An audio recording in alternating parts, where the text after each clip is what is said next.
DV live radio, आपकी आवाज। मानवाधिकार कार्यकर्ताओं के मुताबिक सोमवार को वेस्ट बैंक इलाके के एक गांव में पहले हमदान बल्लाल पर हमला किया गया। हमदान बल्लाल इसी गांव के रहने वाले हैं। वेस्ट बैंक में रह रहे इजरायली लोगों ने उनके घर को घेर लिया और उन पर हमला किया गया। उन्हें जमकर पीटा गया और गंभीर हालत में जब उन्हें एम्बुलेंस से अस्पताल ले जाया जा रहा था, उसी दौरान इजरायली सैनिकों ने उन्हें गिरफ्तार कर लिया।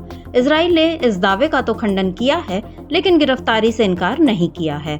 इजराइल डिफेंस फोर्स IDF ने बल्लाल का बिना नाम लिए कहा कि 3 फिलिस्तीनियों और 1 इजरायली व्यक्ति को इसलिए हिरासत में लिया गया है क्योंकि ये लोग सुरक्षा बलों पर पत्थर फेंक रहे थे। लेकिन उस इलाके में काम कर रहे कुछ यहूदी अमेरिकन कार्यकर्ताओं का कहना है कि करीब 1 दर्जन नकाबपोश लोगों ने शाम 6 बजे के करीब सुसिया गांव पर हमला किया था।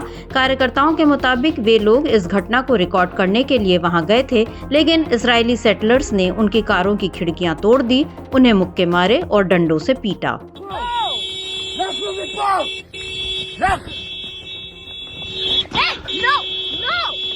Can we go back to the car?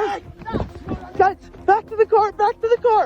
Documentary no other land के इजरायली निर्देशक युवाल अब्राहम ने कहा कि इस हमले में कई लोग घायल हुए और संपत्ति को भी नुकसान पहुंचा है।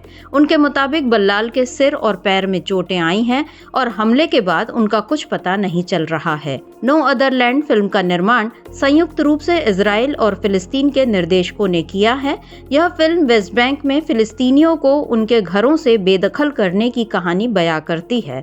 बल्लाल को इससे पहले भी डराया और धमकाया जा चुका है। नो अदर लैंड में वेस्ट बैंक के हेब्रोन की पहाड़ियों पर स्थित गांव में इजरायली अधिकारियों की विध्वंस कार्रवाइयों को दर्शाया गया है। डॉक्यूमेंट्री में ग्रामीणों को बलपूर्वक बेदखल करने के इजरायली सरकार की कोशिश को भी फिल्माया गया है।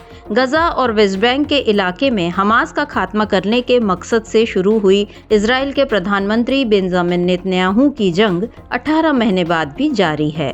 इस जंग में हमास का खात्मा तो नहीं हो सका, लेकिन हजारों फिलिस्तीनियों की जान जा चुकी है। ताज़ा आंकड़े बताते हैं कि गाजा में 1.5 साल की जंग के दौरान बच्चों, महिलाओं समेत 50,000 से ज्यादा लोगों की मौत हुई है। 2 महीने के टेम्पररी सीज फायर के बाद इजराइल ने हमास के खिलाफ एक बार फिर एयर और ग्राउंड अटैक शुरू कर दिया है।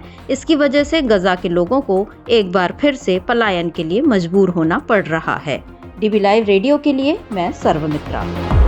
डीवी लाइव रेडियो, आपकी आवाज।